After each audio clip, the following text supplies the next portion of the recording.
Hey guys, welcome to Study IQ. My name is Prashant Dhawan, and in this video we are going to talk about the India-Nepal border dispute, also known as the Kalapani border dispute. Well, India and Nepal have two major border disputes, but we are going to just talk about the Kalapani dispute for the time being.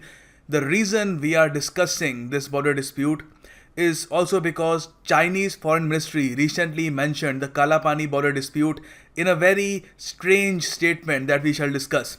So we have a reason to discuss this topic. Other than that, of course, Nepal is a very important neighbor of India, so we should know about all the border disputes India has with Nepal. So we are going to discuss all of that in today's video. Study IQ's pendrive and tablet courses are available for all the exams that you see on the screen, SSC exams, bank exams, UPSC exam as well. We have launched a pendrive and tablet course for all these exams. Other than that, we also have a test series for UPSC aspirants both in English and in Hindi language. To know more about our courses, you can call these numbers that you see on the screen, or you can also visit our website studyiq.com. In this video, we will discuss all these important questions. Why did the Chinese Foreign Ministry mention the Kalapani dispute while talking about the Doklam standoff between the People's Liberation Army and the Indian Army? What's the Kalapani dispute between India and Nepal all about? We will discuss this in depth. How can we resolve this dispute between India and Nepal? This is very, very important. Make sure to listen to this part. Finally, what's Nepal's stance in the current India-China conflict? Where does Nepal stand? Is it siding with India? Is it siding with China? Is it neutral? We shall discuss this as well. So what exactly happened? Why was Kalapani border dispute between India and Nepal so much in the news recently? Because this dispute has been there for a very long time. Why suddenly the news outlets started talking about it? Well, the answer is China. A Chinese state media mouthpiece, Global Times. Global Times is basically a state funded newspaper that spreads Chinese propaganda. Any country that dares to stand up to Chinese aggression, the Global Times starts writing negative articles about that country. The Global Times starts targeting that country.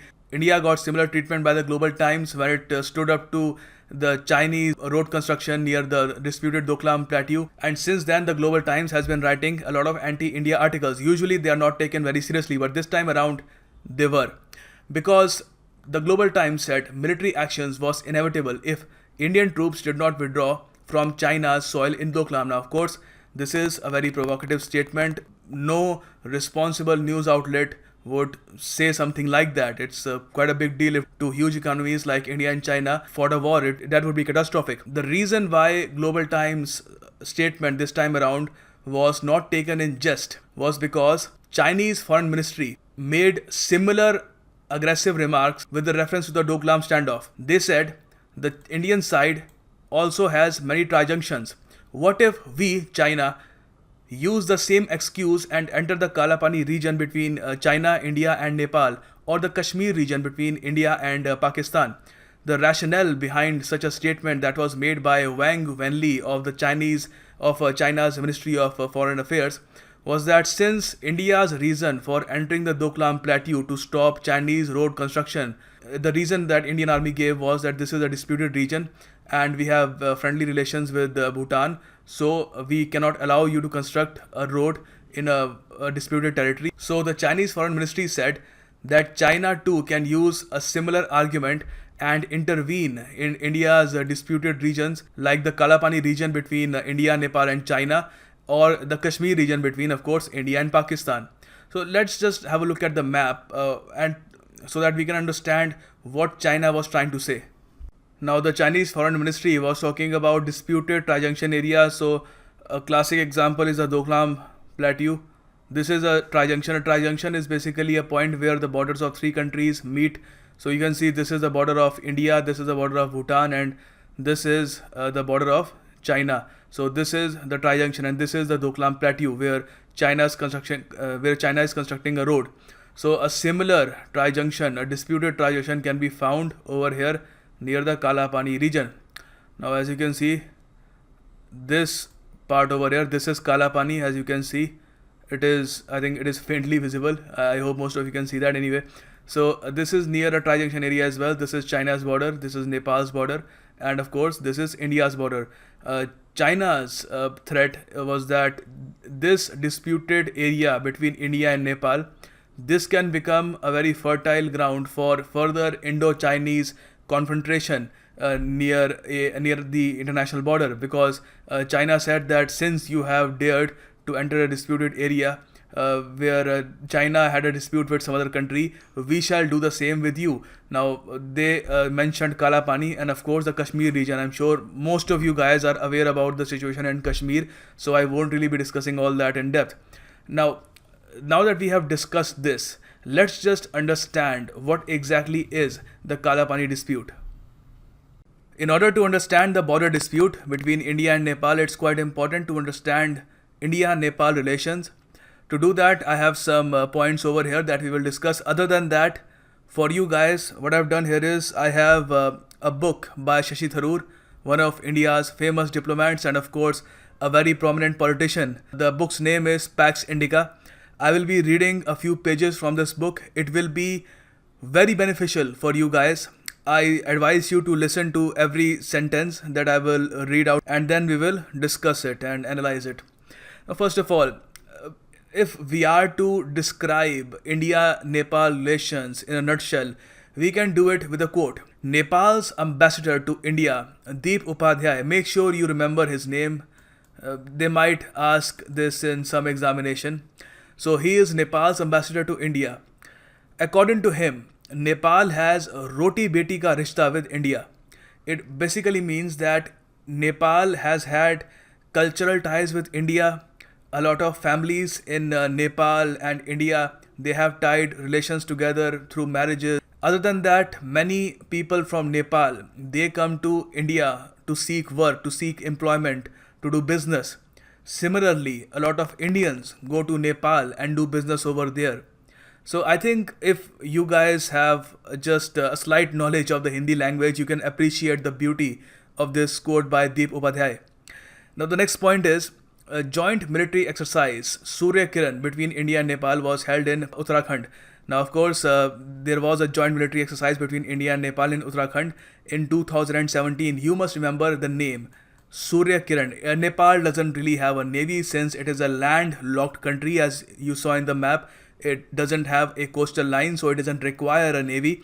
It doesn't really have a huge air force either, since its defense budget does not allow it to have one. So since Nepal can just keep an army, the India and Nepalese army, they conduct a military exercise. Now, the third point over here is PM Modi visited Nepal twice in 2014. This just shows how important a country Nepal is for India, and how much the new government has emphasized in improving relations with Nepal. So PM Modi visited Nepal 2 times in 2014. Sushma Swaraj has visited the country 5 times, while our Foreign Affairs Secretary S. Jaishankar has visited Nepal 4 times. So this just goes to show how much India wants to have good relations with Nepal. Now, of course, all these endeavors fell face first when the Madhesi crisis took place. It was a constitutional crisis in Nepal, where Madhesi people were not given equal rights in the constitution, and India objected to this.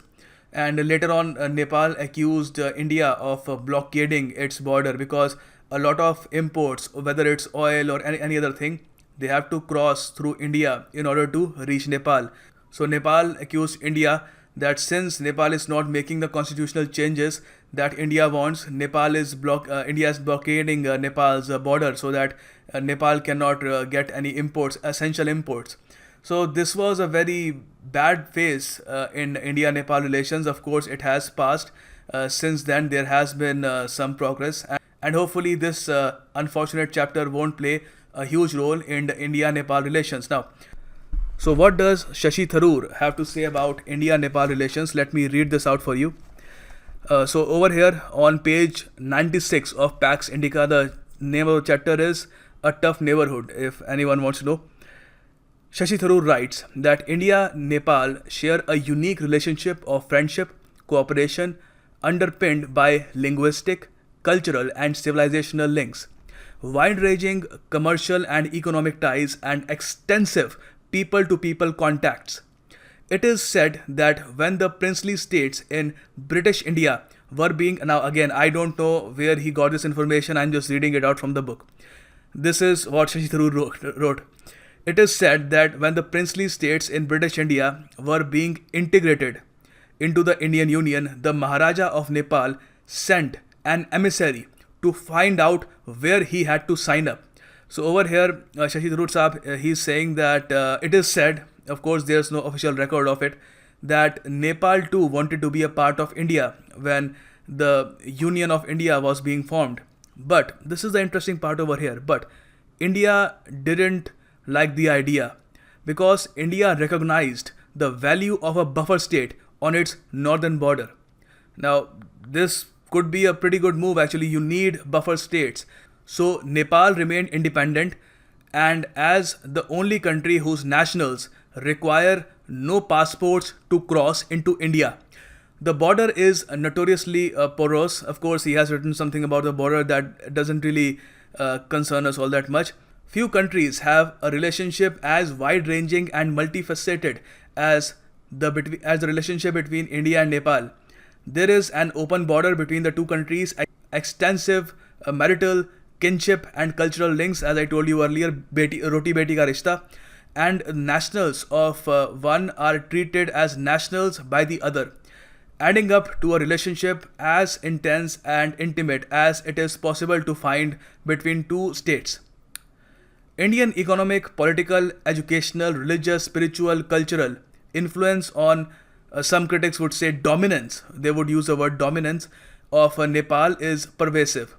The close connections between the armed forces of the two nations have, in a sense, made India the ultimate guarantor of law and order in Nepal, though this can create complications as occurred in 2009 when India was accused of supporting the Nepali Armed Forces chief when he resisted demands from the Maoist Prime Minister Prachanda to resign. Nepal has always accused India of interfering too much in its internal politics. This has happened way back since 1950s. So over here, the best part I think of this entire chapter is the former Indian diplomat Rajiv Sikri wrote that Indians have taken Nepal too much for granted. This is a statement of a former Indian diplomat. India's approach towards Nepal has been dismissive and neglectful. These are strong words. The Indian government and public have never shown adequate sensitivity to Nepali pride and uniqueness. I will discuss this very important point later on as well. We shall emphasize on this. India, now of course this is the end of the statement of Rajiv Sikri ji. Later on Shashi Tharoor writes, India has an evident stake in Nepal's stability, and our bilateral relations have to be based on common economic prosperity. To build interdependencies that integrate our two countries and create the necessary conditions for economic integration, it is imperative to ensure greater connectivity of goods, people, and idea. New Delhi does not seem to have appreciated sufficiently the importance of investing in rail and road links and using infrastructure development to promote greater integration with Nepal. You can write this in your essay if you want to. This is straight from the horse's mouth. Now, Shashi Tharoor has also focused a lot on China's increasing influence on Nepal. There's a great paragraph here. The problems that have arisen recently in India-Nepal relationship. Now, I just want to tell you guys one thing. This book was written in 2012, before the Madhesi crisis. Alright. It would be interesting to know what would Shashi Tharoor write had he taken the Madhesi crisis into consideration. That would have been quite interesting. So, over here he writes, the problems that have arisen recently in India-Nepal relationship in the analysis of India's foremost scholar of Nepal, Professor S.D. Muni, resulted from a number of factors. So, Professor S.D. Muni of Nepal, he writes, principal among them, all the factors, are the Maoists' deviations from assurances sought by India and given by them on a number of bilateral issues. Their propensity to use China card beyond the red lines drawn by India. Now over here, Professor Saab is clearly stating that since the Maoists have come to power, they have tried to negotiate with India while playing the China card. What is the China card?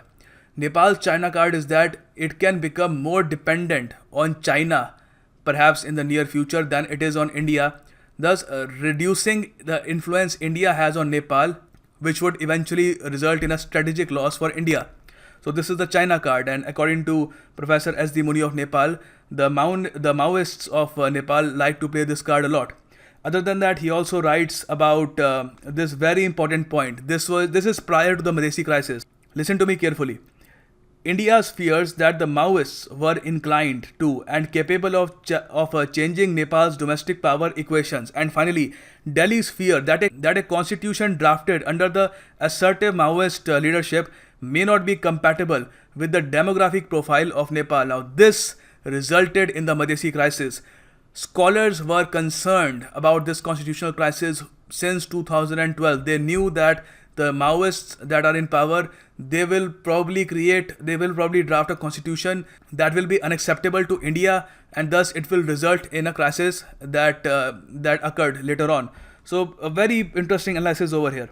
Then Shashi Tharoor writes, China's quickening activity in Nepal has not gone unnoticed in New Delhi. In recent years, China has been meeting with and courting Nepal's political parties and investing heavily in Nepali business and economic activities. The number of high-level visits have taken place, and Beijing has been commentating publicly on Nepali developments with a frequency and freedom that would not have previously been associated with that country. So, in a nutshell, China is trying to cozy up with Nepal to gain a strategic advantage on India. It is India's responsibility to build greater ties with Nepal through perhaps railroad links or better roads, so that more people-to-people connectivity eventually results in better ties between both the countries, and of course India can retain its influence on Nepal. So what we have learned so far about the dispute is that it is a very emotional issue for Nepal to have its borders respected. Now, of course, it is an emotional issue for any country, but for Nepal it is a very emotional issue because about 2 centuries ago, it lost 1/3 of its land in a war that was between the Nepalese kingdom and British India. The war was fought in 1814, and the war resulted in a Nepali defeat. And in 1916, the Sogali Treaty was signed, and the result of that treaty was that the Kingdom of Nepal had to lose 1/3 of its land. Now, because of that, Nepal has always been very sensitive when it came to its borders, because it always wanted its borders to be respected. India has 2 border disputes with Nepal. Make sure you remember this. First one is Susta. The second one is Kalapani. Kalapani is on the western side. Susta is on the eastern side. Now, where exactly is Kalapani? Kalapani is located over here. You can see on the map. Alright, this is Kalapani. I have shown you in the map earlier as well. This is just a revision. So, Kalapani, which is where India, China and Nepal meet, has a strategic military position and has been held by India's Indo-Tibetan security forces since the 1962 war with China. At that time, Nepal was good enough to let India build a post over there, a military post over there. Of course, the area was disputed, but Nepal showed a large-heartedness, I would say, and it allowed India to build a military post over here. So, in 1816, Sogali Treaty between British Raj and Nepal provided that the Kali River would mark the western border between India and Nepal, and Kalapani is on the eastern bank. Alright, the pilgrim come trade route here from India to Tibet runs for most of the part on the west bank of the Kali, but at Kalapani it crosses briefly to the eastern bank. India asserts that old British surveys and maps show that this section is part of India, but Nepal points to other maps and documents to support its claim. Now, let me just elaborate this point a bit further. I'm sure not a lot of people understood this. So, this is the problem. India and Nepal believe that the Kali River is the indication of where the border is supposed to be. So, Nepal thinks that that Indian post should be on the eastern side over here of the Kali River, and India believes that it should be on the western side. Alright, there is also a dispute on the origin of the Kali River. Where does it originate from? does it originate from here or here? But again, look, the problem behind having a river as your base for building a border between two nations is that eventually the river will change its course, and when it does change its course, what will you do then? So India and Nepal should definitely find some other way to solve this border dispute, and they shouldn't rely only on this river Kali to handle this border dispute. So over here you can see this is where the Indian checkpost is, and you can see this area is elevated. Now this elevated area gives the Indian military advantage over Chinese military if China does want to be an aggressor and attack the Indian post. The Indian post will have an advantage as it is on the elevated side. So this is why this post is very important to India. So whenever this dispute between India and Nepal is sorted out, it is very important for India to make sure that India always has this post intact, because the moment India loses this post, China will become more aggressive in this region. So Nepal has been claiming its right over Kalapani and calling it a part of its Darachula district. You must remember this. And in August 2015, hundreds of Nepali students associated with the Akhil Nepal Krantikari Sanghatan. This is a frontal organization of Nepali Maoist Party. As I told you earlier, the Nepali Maoist Party isn't very fond of India. They want better relations with China as opposed to better relations with India, and they often like to play the China card with the Indian government whenever they want to negotiate. So they have also been fueling nationalism in Nepal. When it comes to the Kalapani dispute, you will see many videos on YouTube where Nepali artists are singing songs about Kalapani, and there are various other memes online where Nepali government is being mocked because they handed over Kalapani to India in 1962 and haven't really done anything about it. So this is a geopolitical game where the Chinese intervention in Nepali politics has also influenced Nepal so much that it is now trying to keep the Kalapani border dispute alive rather than solving it, so that it becomes a weak spot for India later on. What can be the solution of this border problem? Well, the Indian government has suggested that the two sides should discuss this matter in a joint working group. Although a joint technical boundary committee is already in place, it was formed 18 years ago. They meet they meet 2 times a year, but not much progress have been made by this committee. So India needs to think about a solution of this problem quickly, because Chinese foreign ministry has openly said that they will intervene in Kalapani if India does not back off from Doklam. So we need to make sure that this dispute is resolved quickly. Is Nepal willing to do that? It does not seem so. As I told you earlier, because of Chinese influence, it seems that Nepal wants to keep this boundary dispute alive unless India shows some large-heartedness. Now listen to my words carefully. India shows some large-heartedness and does something that would appease the nationalists in Nepal and make them feel that India respects Nepal's integrity as well. So one thing that India can do is, India has two border disputes with Nepal. One is in Susta, another one is in Kalapani. Look, a lot of times when border disputes are resolved, countries make concessions. They decide that, all right, we will let go of this land to gain this land or something else. This does not mean that they are acknowledging that the other country is right. They are just understanding that we need to solve this problem. So in order to solve this, we need to make some concessions. So what India can do is, India can say that Nepal can have Susta region and India can have the Kalapani region. Alright. Or if that doesn't work out, India again can look again before uttering the L word that a lot of people over here did not want to hear in the Hindi version of this video.